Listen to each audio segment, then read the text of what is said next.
तो बच्चों, मैं आपको दीर्घ संधि के बारे में बता रही थी। बेटा, प्रत्येक संधि का अब आप देखेंगे सूत्र भी होगा। जैसे कि दीर्घ संधि का सूत्र है अकह सवर्णे दीर्घा। तो इस सूत्र को यदि आप याद कर लेते हैं और समझ लेते हैं तो आपके लिए बहुत आसान हो जाएगा। जैसे मैंने आपको माहेश्वर सूत्र में बताया था। अब यहाँ पे ये शब्द आया है अकह। अब अकह से मतलब है अक प्रत्याहार। अब अक प्रत्याहार कौन सा हुआ? अ ई ऊण रील रिक तक अक प्रत्याहार हुआ। तो यानी अक प्रत्याहार में कौन कौन से वर्ण आए? तो अक प्रत्याहार में ये वर्ण आए। अभी मैंने क्या बोला था? अ ऊण रील रिक। तो आ ई उ री ली ये वर्ण आए। अब वो कह रहे हैं अक प्रत्याहार, यानी कि पहले शब्द का अंतिम वर्ण तो अक प्रत्याहार हो और उसके बाद सवर्णे कोई समान वर्ण आए। और सवर्णे से क्या मतलब है कि इनके जैसा ही वर्ण। अब स्वर तो आ के बाद यदि ये आ गया तो वो भी स्वर है लेकिन वो समान नहीं है। आ के बाद ऊ आ गया वो भी स्वर है लेकिन वो समान नहीं है। समान से मतलब है जैसे आ के बाद आ ही आए, ई के बाद ई ही आए, ऊ के बाद ऊ ही आए, उस जैसा ही आए, चाहे वो छोटा हो अथवा बड़ा, तो उसको समान कहेंगे। तो यदि ऐसी स्थिति बनती है कि कहीं पर कि अक प्रत्याहार के बाद कोई समान वर्ण आए तो दोनों के स्थान पर जो विकार होगा वो दीर्घ के रूप में होगा, अर्थात वहां पर दीर्घादेश हो जाएगा। ये देखिए, अक प्रत्याहार के बाद समान वर्ण आने पर जो विकार होगा वह अनिवार्य रूप से दीर्घ ही होगा। ठीक है, तो मुझे लगता है समझ में आ गया। अब आपको मैंने अक बता दिया कि अक प्रत्याहार क्या होता है, समान वर्ण भी बता दिया कि क्या होता है। अब जैसे सवर्ण, अक का सवर्ण ये बता दिया, आ या आ ही होगा। ई का सवर्ण ई या ई ही होगा। ऊ का सवर्ण ऊ या ऊ ही होगा। री का सवर्ण री या री। अब यहाँ पे आपको ये हो सकता है कि आज तक आप ये नहीं जानते हो कि री भी दो प्रकार की छोटी बड़ी होती है। जैसे ये वाली री तो छोटी री हो गई, और जो बड़ी होती है उसके नीचे ये दो बार घुमा होता है। जो ये मुड़ा हुआ होता है वो दो बार मुड़ा होता है। ठीक है, वो दीर्घ री होती है। और ली जो होती है उसका कोई दीर्घ नहीं होता। वैसे उसका प्रयोग भी अब नहीं दिखाई देता है, लेकिन चूंकि इस सूत्र के हिसाब से, इस नियम के हिसाब से है, इसलिए मैंने आपको बता दिया। ठीक है, अब बात आती है बेटा इसके उदाहरणों से समझने की। पहला नियम है, प्रथम नियम, पहले वर्ण का पहले शब्द का अंतिम वर्ण अ हो, छोटा आ, और दूसरे शब्द का पहला वर्ण यदि आ है। ठीक है, यानी कि है ना, स्वर संधि के अंतर्गत आप पढ़ रहे हैं दीर्घ संधि को। तो वो कह रही है कि अकह सवर्णे दीर्घा, यानी कि अक प्रत्याहार का कोई वर्ण हो और उसके बाद कोई समान वर्ण आए। तो आप देखेंगे ये जो शब्द है शिवालय, इसमें आप क्या देख रहे हैं कि शिव शब्द का अंतिम शब्द क्या है?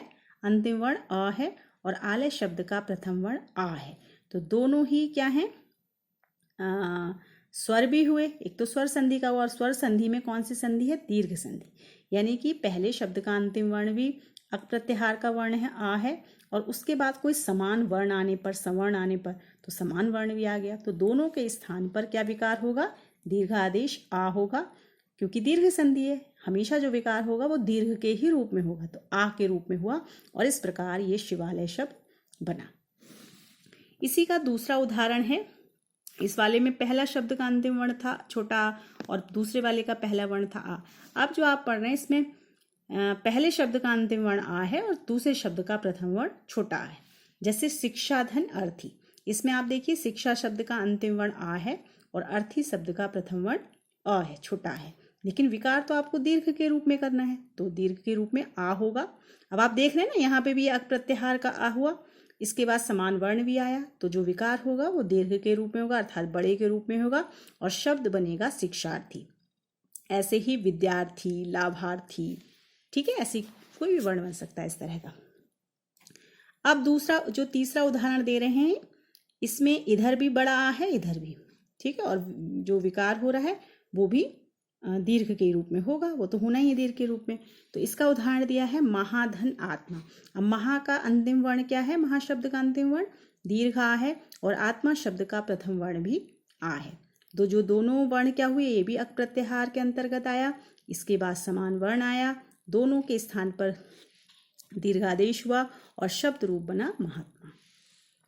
अब वो द्वितीय नियम ई के बता रहे हैं कि हरि में, द्वितीय नियम ई का दे रहे हैं अभी तो उन्होंने, क्योंकि अक प्रत्याहार में सभी आता है, ऐसा नहीं कि केवल आ ही आता है, अ ई ऊण रील रिक।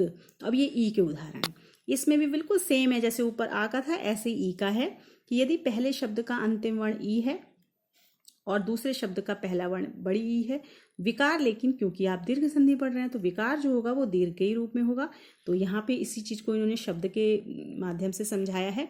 जैसे हरि शब्द है, इसमें छोटी ई है ना, हरि का अंतिम वर्ण छोटी ई वाली ई है और ईश का प्रथम वर्ण बड़ी वाली ई है। तो लेकिन जो विकार होगा वो दीर्घादेश होगा और इस प्रकार हरीश शब्द बनेगा। ऐसे ये सतीन्द्र है। अब इसमें पहले वाले का जो अंतिम वर्ण है पहले शब्द का वो बड़ी ई है, दूसरे वाले का छोटा है, छोटी ई है, जो दीर्घादेश हुआ ई हुआ और शब्द रूप बना सतीन्द्र। जैसे सती का अंतिम वर्ण क्या है, बड़ी ई है, इंद्र का पहला वर्ण छोटी ई है, दीर्घादेश हुआ ई, क्योंकि दीर्घ ही होनी दीर्घ ही है। कभी भी भूल के आप इस संधि में विकार जो है वो ऐसा नहीं है कि आप विकार उसे का छोटी दिखा दोगे तो वो गलत हो जाएगा। मान लीजिए आप सतीन्द्र ना लिख के सतेंद्र लिख दें, हरीश ना लिख के हरीश लिख दें, तो ये सब गलत हो जाएगा। ठीक है, तो आप जो विकार करेंगे वो सतीन्द्र करेंगे। जैसे रविंद्र नाम होता है तो बच्चे अक्सर रविंद्र लिख देते हैं, रविंद्र नहीं रविंद्र होता है, क्योंकि उसमें भी रवि धन इंद्र से ही रविंद्र शब्द बना।